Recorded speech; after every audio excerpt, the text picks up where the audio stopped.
और माँ गंगे की जय हो। हम सबको गंगा जल से सबसे पहले शुद्ध करें। तो आज का जो महापर्व है वो भाई बहनों के प्यार की बहनें सारी अपने भाई की लंबी उम्र के लिए कामनाएं करती हैं कि वो हमेशा खुश रहें, उनका स्वास्थ्य अच्छा रहे, उनका घर धन धान्य पूर्ण रहे, सारी सुख सुविधाओं से रहे और उनके बीच में प्यार और पूरे परिवार में प्यार हमेशा बना रहे। तो सभी लोग अपने मन में सबसे पहले गणेश जी का ध्यान करेंगे। सबसे पहले भाई सबके गणेश जी हैं, फिर लड्डू गोपाल का ध्यान करेंगे, फिर अपने अपने भाइयों का ध्यान करेंगे और गणेश जी लड्डू गोपाल से वरदान मांगेंगे कि हमारे भाई को हमेशा लंबी उम्र और अच्छी हेल्थ दें, धन धान्य पूर्ण रखें, सुख समृद्धि के पूर्ण रखें। ठीक है गाइस, तो एक चीज़ है कि शुक्ला तृतीया तिथि को मनाया जाता है। इस साल कार्तिक शुक्ल तृतीया 2 दिन 14 और 15 नवंबर की होने की वजह से भाई दूज का तारीख को लेकर कंफ्यूजन है कि भाई दूज का त्यौहार कब है। 14 नवंबर को भाई दूज का पर्व मनाना सही होगा या 15 नवंबर को। अगर आप भी इस उलझन में हैं तो बता दें, भाई दूज की सही तिथि पंचांग के अनुसार 15 नवंबर ही है। 15 नवंबर को भाई दूज का त्यौहार मनाने जाने की वजह क्या है और अब की बार दिवाली के तीसरे दिन भाई दूज जानिए विस्तार से ज्योतिष और धार्मिक विषयों के अनुसार पढ़ के शादी। भाई दूज की मान्यता और महत्व।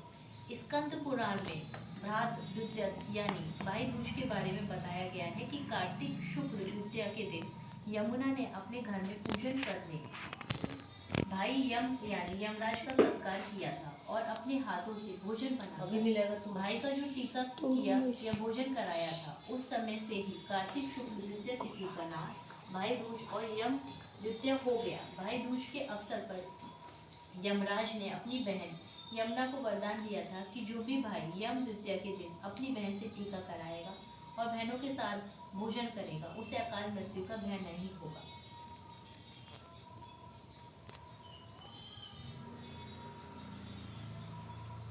यमराज और उनकी बहन से जुड़ी है। कहते हैं इस दिन यमराज अपनी बहन के घर गए थे, यानी भाई दूज की कथा विस्तार से। भाई दूज का पर्व कार्तिक शुक्ल पक्ष की द्वितीया को मनाया जाता है। कहते हैं इस दिन जो भाई बहन अपने भाई को घी का टीका लगाती है, उसके भाई को यमराज का भय नहीं रहता है। इस दिन बहनें यमराज से अपनी भाई की लंबी आयु की प्रार्थना करती है। इस साल आज के दिन या भाई दूज का पर्व मनाया जा रहा है।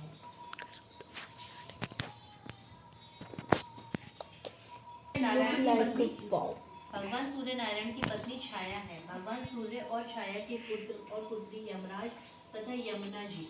यमुना जी को अपने भाई यमराज से बड़ा लगाव था। वह उनसे बारंबार निवेदन करती थी कि अपने इष्ट मित्रों के साथ आकर उनके घर भोजन करें। काम की व्यवस्था के चलते यमराज जी बहन की बात को टालते रहते थे। कार्तिक शुक्ल पक्ष का दिन था। यमुना जी ने भाई को भोजन के लिए अपने घर पर आने के लिए आमंत्रित करने का वचनबद्ध कर दिया। यमराज ने सोचा कि मैं तो प्राणों को हारने वाला हूँ, मुझे कोई भी अपने घर नहीं बुलाना चाहता है। बहन जिस सद्भावना से मुझे बुला रही है उसका पालन करना मेरा धर्म है। बहन के घर आते समय यमराज ने नरक निवास करने वाले जीवों को मुक्त कर दिया। यमराज को अपने घर पर आया देख यमुना की खुशी का ठिकाना नहीं रहा। उसने स्नान कर पूजा करके व्यंजन परोस कर भोजन कराया। यमुना द्वारा किए गए आतिथ्य से यमराज ने प्रसन्न होकर बहन को वर मांगने का आदेश दिया। यमुना ने कहा कि भद्र, आप हर साल इसी दिन मेरे घर आए। मेरी तरह जो बहन इस दिन अपने भाई को आदर सत्कार करके टीका करे, वह उसको तुम्हारा बहन आ रहा है। यमराज ने तथास्तु कहकर यमुना को अमूल्य वस्त्राभूषण देकर यमलोक के लिए प्रस्थान किया। इसी दिन से भाई दूज के पर्व की परंपरा का आगाज हुआ है। ऐसी मान्यता है कि जो बहनें अपने भाई का आतिथ्य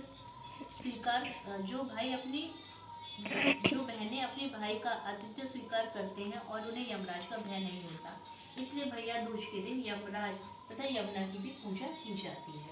बोले जय जय जय श्री कृष्ण। और सभी यमराज जी से प्रार्थना करेंगे कि वो हमें हमारे भाई को लंबी आयु का वरदान दें, हमारे भाइयों को, भतीजों को और जो भी हमारे घर के लोग हैं उनको लंबी आयु का वरदान। आगे एक अम्मा मिले, मामा मेरी खीर बना, तो बोले बाबा तेरी खीर बना, उसके अंदर 10 काम निपटाऊंगी। आगे फिर चला, फिर 1-2 अम्मा से कहीं सबने मना कर दिया। आगे एक अम्मा बैठी तो बोले बाबा ला मैं बनाऊँ तेरी खीर, तो बोले अम्मा दूध के लिए तो कलसा लिया, चावलों के लिए परात लिया। बोले बाबा ना तो मेरे घर में कलसा है ना परात है। बोले अम्मा जाके देख दोनों मिलेंगे। अम्मा ले आई दूध से तो का कलसा भर गया, चावलों की परात भर गई। अम्मा ने खीर बना दी और दरवाजे के पीछे बैठ के भोग लगा दिया। बाबा नहा के आए, बोले गाँव बाबा को भोग लगा दिया, गाम चिमा दिया। बोले बाबा इसका क्या करूं?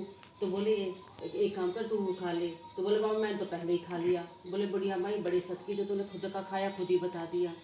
बोले फिर ऐसे कैसे? जोड़ में सिर आया। बुढ़िया माई जोड़ में सिर आए, गाम जमा के जो बचा उस जोड़ में सिर आए। चलते चलते बाबा कुटिया में लात मार के कुटिया सोने की हो गई। घर में अंधन के भंडारे भर गए।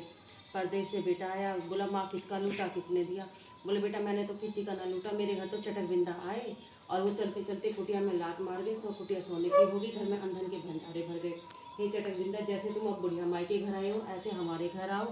उठो राम, बैठो राम, गिरी छुआरे खाओ राम, उठते बैठते राम राम, राम सवारे सबके काम। जय जय श्री राम। बोले गणेश भगवान है ना।